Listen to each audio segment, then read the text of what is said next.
Hello everyone, welcome to GC Expert Academy. मैं हूं Rahul sir. और आज हम लोग देखेंगे साहिबगंज चौकीदार भर्ती परीक्षा हेतु सेट नंबर 7। है ना। देखिए, हमने आपके लिए 10 प्रैक्टिस सेट तैयार किया है। ठीक है, जो भी बच्चे हमारे प्रैक्टिस सेट को लेना चाहते हैं वे हमारे दिए गए इस नंबर पर हमें मैसेज कीजिएगा। ये मेरा व्हाट्सअप नंबर है। ठीक है, मेरा नंबर है 7547827450। आपको 10 प्रैक्टिस सेट मात्र और मात्र 50 रुपये में प्रदान किया जा रहा है। ठीक है, आइए स्टार्ट करते हैं। जो भी बच्चे पहली बार हमारी वीडियो को देख रहे हैं, चैनल को सब्सक्राइब कर लीजिएगा। बगल में बेल आइकन का बटन होगा, उसे दबा दीजिएगा ताकि हमारे आने वाले वीडियो आप तक सबसे पहले पहुंच सके। है ना। आइए लेट नहीं करते हुए स्टार्ट करते हैं। Set number 7। ठीक है, 6 सेट को हमने देखा। अगर किन्हीं का छूट गया हो, आप हमारे प्लेलिस्ट में जाइएगा, झारखंड चौकीदार भर्ती परीक्षा। वहां पे आपको साहिबगंज चौकीदार भर्ती से रिलेटेड सभी सभी के सभी वीडियो मिल जाएंगे, एक साथ एक जगह पे मिल जाएंगे। है ना, एक सिस्टमेटिक वे में मिल जाएंगे। आइए पहला प्रश्न। देखिए, एक एक सेट में हमने 50 प्रश्नों को शामिल किया है। ठीक है, आइए देखिए।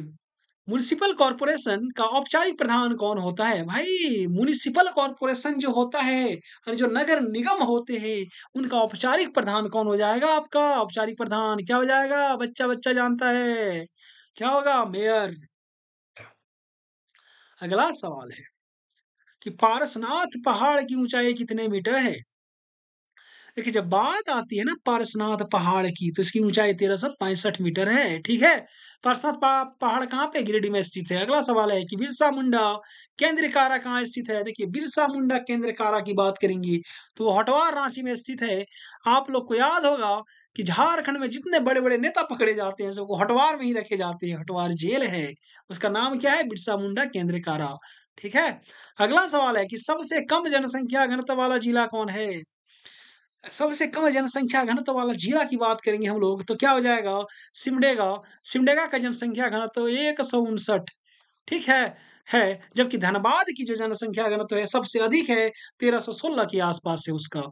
आइए अगला सवाल कि झारखंड में जगन्नाथ मंदिर कहाँ स्थापित है? देखिए, झारखंड में जो जगन्नाथ मंदिर है ना, वो रांची में स्थित है। ठीक है, हम कई बार यहाँ पे गए हुए हैं। बहुत ही शानदार जगह है और भव्य प्रतिमा यहाँ पे लगाई गई है। मंदिर भी बड़ा ही शानदार, एकदम डिजाइनदार है।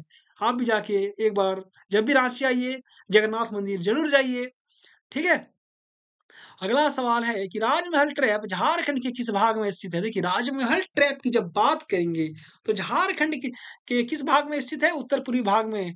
अगर आप लोगों ने मैप खरीद लिया होगा या फिर जिनके पास मैप होगा, एक बार मैप को झांके देखें कि राजमहल ट्रैप यानी साहिबगंज जिला जो है झारखंड के उत्तर पूर्वी भाग में है। ठीक है, इसलिए मैं कहता हूँ कि मैप से स्टडी कीजिए, चीजों को याद रखने में बहुत आसानी होगी। ठीक है, देखिए, जब चीज़ों को आप समझ के पढ़िएगा ना, तो बहुत लंबे समय तक याद रहता है। अगर आप रट्टा मार के पढ़िएगा, तो चंद घंटों में आप भुला जाइएगा। है ना? देखिए, अगला सवाल है कि 2011 की जनगणना के अनुसार झारखंड की पुरुष साक्षरता दर कितनी है? देखिए, झारखंड की जब पुरुष साक्षरता दर की बात करते हैं, तो क्या हो जाएगी? 76.84 पुरुष साक्षरता दर हो जाएगा। टोटल अगर झारखंड की साक्षरता दर को ही देख लिया जाए, तो कितना है? 66.41 हो जाएगा आपका। पुरुष का हो गया 76.84। ठीक है? चलिए आइए अगला सवाल। एशिया की सबसे बड़ी लोहे की खान झारखंड में कहाँ स्थित है? देखिए, एशिया की सबसे बड़ी लोहे की खान झारखंड में नोवामुंडी में स्थित है। कहाँ पे? नोवामुंडी में स्थित है। है ना? आइए अगला सवाल कि झारखंड के किस जिले में मलुटी मंदिर स्थित है? देखिए, मलुटी मंदिर की जब बात करते हैं हम लोग, ठीक है, तो मलुटी मंदिर जो है वो दुमका में स्थित है। है ना? अगला सवाल है कि झारखंड की कुल जनसंख्या में पुरुष जनसंख्या का प्रतिशत क्या है? देखिए, झारखंड की टोटल जनसंख्या में जो पुरुष जनसंख्या है उसका परसेंट की बात करेंगे तो 51.32 हो जाएगा। ठीक है, आप लोग हमारे वीडियो को शेयर करते रहिएगा ताकि अधिक से अधिक बच्चों तक हमारा वीडियो पहुंच सके। है ना? आइए अगला सवाल देखते हैं। किरिंग बापला किस जनजाति से संबंधित विवाह है? भाई, किरिंग बापला संथालों में जो विवाह है उसका एक रूप है किरिंग बापला। ठीक है, तो संथाल हो जाएगा इसके आंसर। अगला है कि झारखंड के विश्व विजेता बनने वाले प्रथम शतरंज खिलाड़ी का क्या नाम है? देखिए, झारखंड के जो विश्व विजेता बना पहले शतरंज खिलाड़ी उसका नाम क्या है? तो दीप सेन गुप्ता। आप लोग दीप सेन गुप्ता बहुत सारे लोग देखे भी होंगे। कमेंट बॉक्स में कमेंट करके बताइए कि कितने लोगों ने दीप सेन गुप्ता को देखा है ना? आइए अगला सवाल, जीएल चर्च कहाँ पे है? तो रांची में है जीएल चर्च, ठीक है? अगला सवाल देखते हैं कि झारखंड का न्यूनतम नगरीय जनसंख्या वाला जिला कौन-सा है? अगर झारखंड का न्यूनतम नगरीय जनसंख्या वाला जिला की बात करेंगे तो गोड्डा हो जाएगा आपका, है ना? ये अगला सवाल है कि झारखंड में सबसे कम जनसंख्या वाला जिला, अगर सबसे कम जनसंख्या वाला जिला की बात करेंगे तो आपका लोहरदग्गा हो जाएगा। कल मैंने बताया था सबसे कम क्षेत्रफल वाला जिला की, तो क्या था आपका? रामगढ़ हो जाता क्षेत्रफल में, जनसंख्या में क्या हो गया? लोहरदग्गा। देखिए हिंदू कैलेंडर है भाई, उसके अनुसार सरहुल किस माह में मनाया जाता है? तो हिंदू कैलेंडर के अनुसार सरहुल चैत माह की तृतीया को मनाया जाता है, ठीक है? अगला सवाल है कि 12 वर्ष में एक बार मनाया जाने वाला त्योहार कौन सा है? देखिए 12 वर्ष में बहुत सारे त्योहार मतलब 12 वर्ष में एक ही बार मनाया जाता है, जिसमें कि जनी शिकार हो गया आपका, दीपावली हो गया आपका, ठीक है? एक भाई दूज करके, भाई भीख करके कोई त्योहार आता है, वो भी मनाया जाता है, ठीक है? आइए अगला सवाल कि बोकारो स्टील प्लांट की जो स्थापना की गई थी, वो किस देश के सहयोग से की गई थी? तो सोवियत रूस हो जाएगा आपका, ठीक है? क्या हो जाएगा? सोवियत रूस। अगला सवाल है कि झारखंड के पहले कॉलेज का नाम क्या है? देखिए झारखंड में जो सबसे पहला कॉलेज खुला था, वो था संत कोलंबस कॉलेज। कहाँ पे स्थित है ये? तो ये आपका अगर देखा जाए, तो ये एचजेडबीजी यानी हजारीबाग में स्थित है। अगला सवाल है कि झारखंड में कृषि की ऊँची भूमि को क्या कहा जाता है? देखिए झारखंड में जो कृषि की ऊंची भूमि होती है उसको टाड़ कहा जाता है, और निचली भूमि को क्या कहा जाता है? दोन कहा जाता है, ठीक है? देखिए जो भी बच्चे हमारे इस क्लास का पीडीएफ लेना चाहते हैं, हमारे दिए गए इस नंबर पर आप हमें व्हाट्सएप मैसेज कीजिए, ये मेरा व्हाट्सएप नंबर है ना? आपको 10 प्रैक्टिस सेट मात्र और मात्र 50 रुपये में मुहैया कराया जा रहा है, ठीक है? बहुत सारे बच्चों ने अब तक पीडीएफ परचेस कर लिया है, अब आपकी बारी है। आप भी फटाफट से पीडीएफ परचेस कीजिए, मल्टीपल टाइम रिवीजन कीजिए, और एग्जाम में जब बैठिए तो 50 क्वेश्चन है उसको आप 30 मिनट में सॉल्व करके बैठ जाइए आराम से, है ना? बहुत सारे बच्चे देवघर चौकीदार में, मैं आपको बताता हूँ कि बोल रहे थे कि सर हमने 30 मिनट में पूरा 50 का 50 सॉल्व कर लिया सर, 1 घंटा पूरा एकदम आराम से हम बैठे रहे, है ना? तो ये होती है रिवीजन की ताकत, ये होती है ना? राहुल सर जो है ना झारखंड जी के स्पेशलिस्ट है। तो एक बार अगर आपने भरोसा जताया, है ना? तब आपको एग्ज़ाम हॉल में पता चलेगा कि इस सेट का, इस क्लास का अहमियत कितना है ना? देखिए मैं हैंड रिटन इसलिए देता हूँ ना, क्योंकि अभी टाइपिंग करेंगे, बहुत टाइम लग जाएगा। तब तक अगर देखिए मटेरियल आप तक पहुँचनी चाहिए, चाहे टाइपिंग में पहुँचे, चाहे हैंड रिटन पहुँचे, है ना? हैंड रिटन रहे तो और अच्छी बात है। चलिए आइए अगला अगला सवाल। देखिए 20 प्रश्न जो थे स्टार्टिंग के वो झारखंड जीके से थे, वे कंप्लीट हो गए। अब अगला जो 20 प्रश्न है वो है साहिबगंज जीके से रिलेटेड। देखिए क्या है कि करो या मरो अंग्रेजों हमारी माटी छोड़ो का नारा किसने दिया? सिद्धू ने दिया था। ठीक है, सिद्धू कौन थे? संथाल विद्रोह के नायक थे सिद्धू। अगला सवाल, सिद्धू का जन्म कब हुआ था?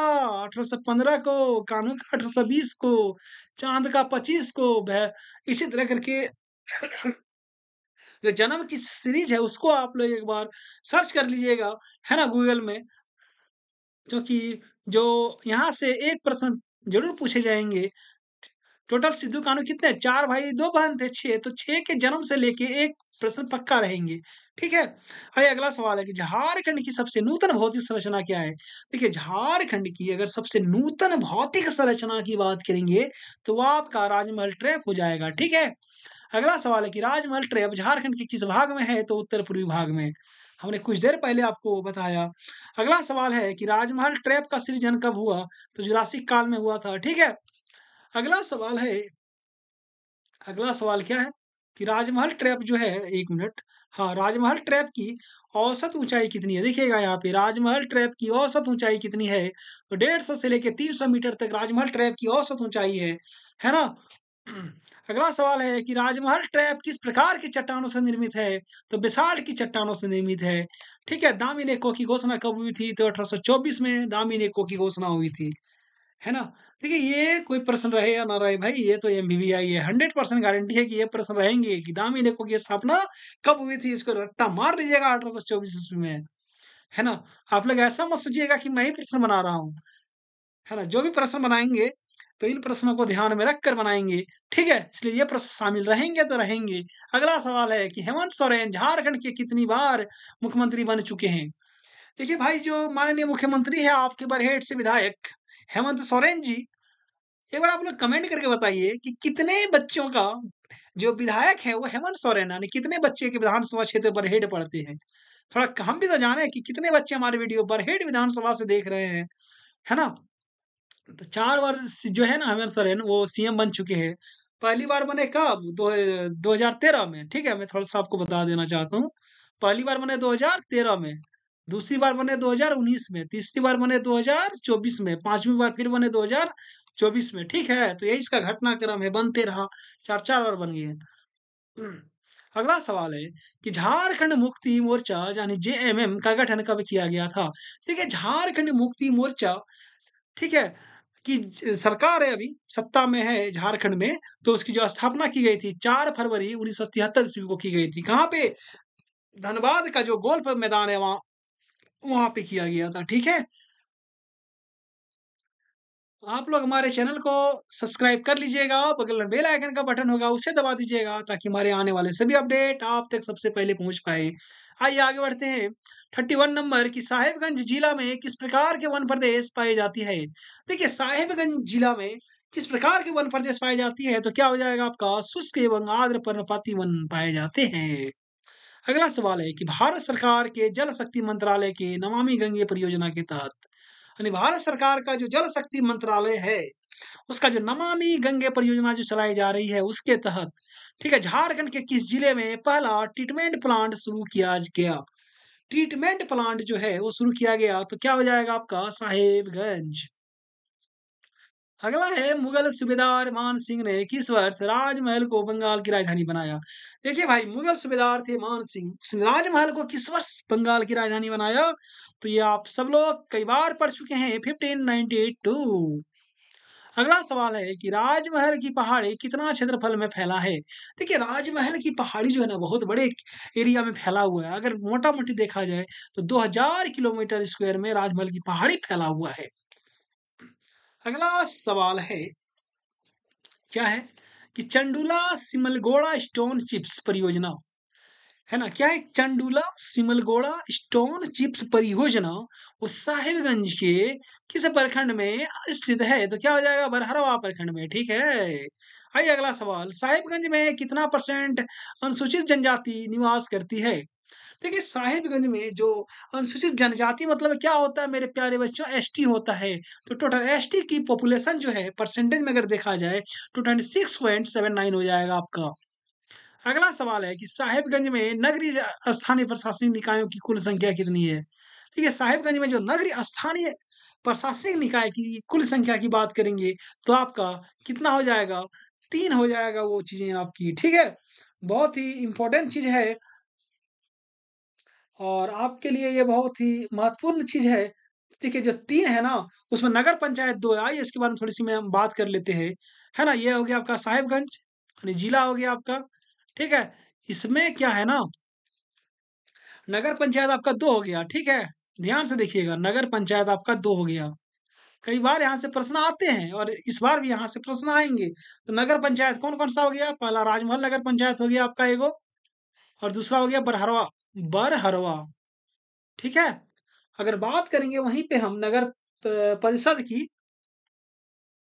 नगर पंचायत 2 और नगर परिषद कितना हो जाएँगे आपके? नगर परिषद। तो नगर परिषद में एक एक ही नगर परिषद है और वो कौन-सा है आपका? वो साहिबगंज हो जाएगा, ठीक है? क्या हो जाएगा? वो आपका साहिबगंज नगर परिषद हो जाएगा। यहाँ तक क्लियर है आपका? ठीक है, आइए आगे बात करते हैं। अगला सवाल है कि साहिबगंज का कौन-सा प्रखंड पाकुड़ जिले के साथ अपनी सीमा साझा करता है?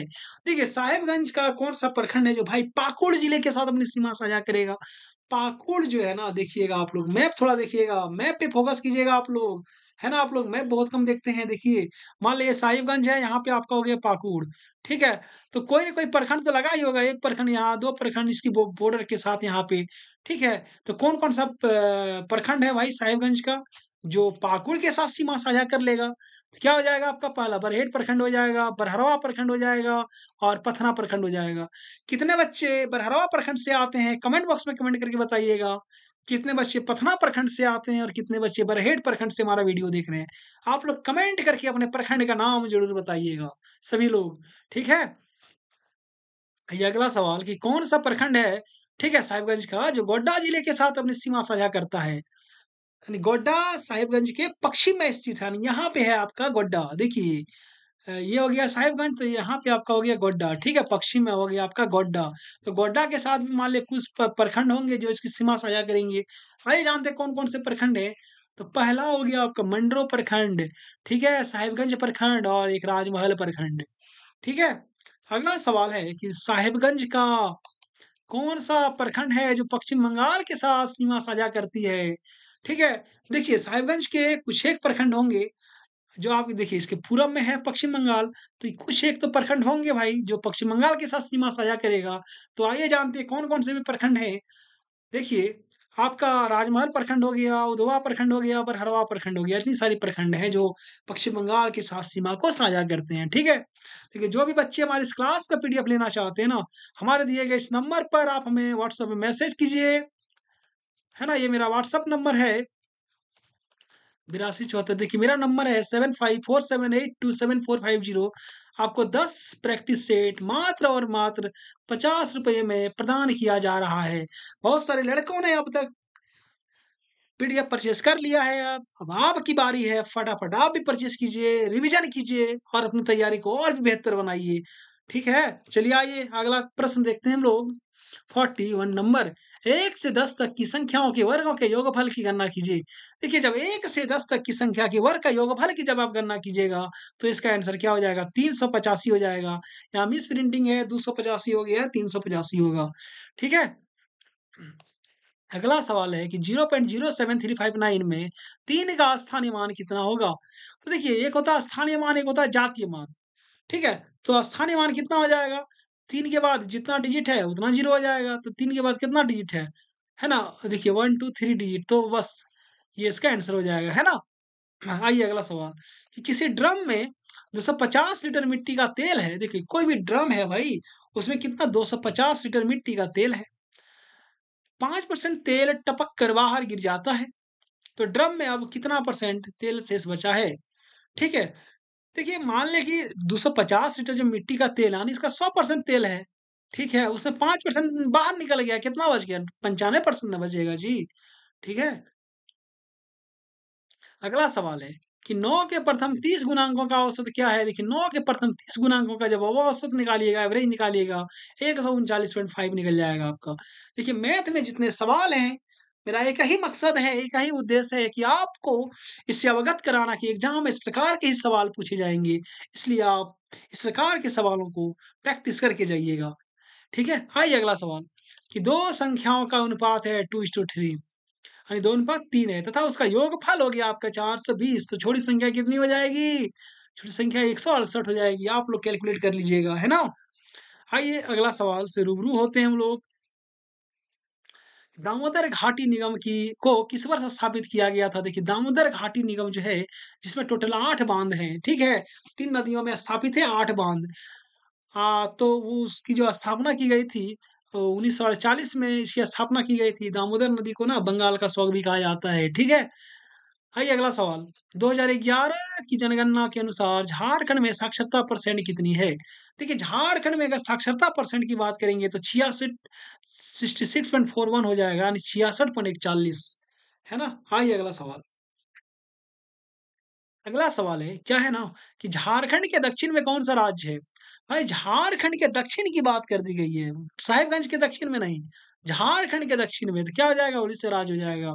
ठीक है। कल मैंने आपको, चलिए एक बार और मैं आपको बता ही देता हूँ पूरे झारखंड की बाउंड्री को, है ना। एक बार देख लीजिएगा आप लोग। देखिए, मान ले कि ये झारखंड है, मान ले क्या ये यही झारखंड है भाई, है ना। यहाँ पे आज मैं सही से मैप बना रहा हूँ।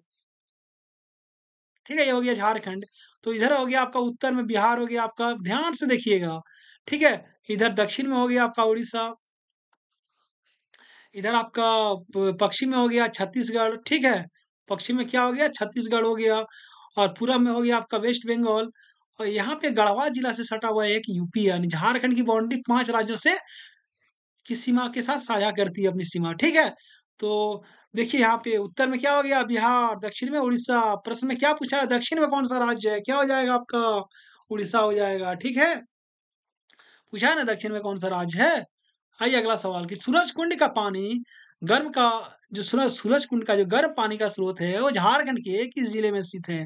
तो सूरजकुंड का जो गर्म पानी का स्रोत है, वो झारखंड के हजारीबाग जिले में स्थित है, ठीक है? आइए आज का आखिरी सवाल है कि लगभग कितने गाँव झारखंड राज्य में मौजूद हैं? तो अगर गाँव की बात करेंगे 32,615 हो जाएँगे। ठीक है? तो आज की जो सेट है वो यहीं पे समाप्त होता है। अब मिलेंगे अगले सेट में। अगर हमारी वीडियो आपको अच्छी लगी हो तो कमेंट बॉक्स में जाके कमेंट करके बताइए कि आपको कैसी लगी हमारे वीडियो और आप हमारे चैनल को सब्सक्राइब कर दीजिएगा, शेयर भी कीजिएगा ताकि अधिक से अधिक लड़कों तक हमारा वीडियो पहुँच सके। मिलते हैं अब अगले वीडियो में, तब तक के लिए धन्यवाद। जोहार।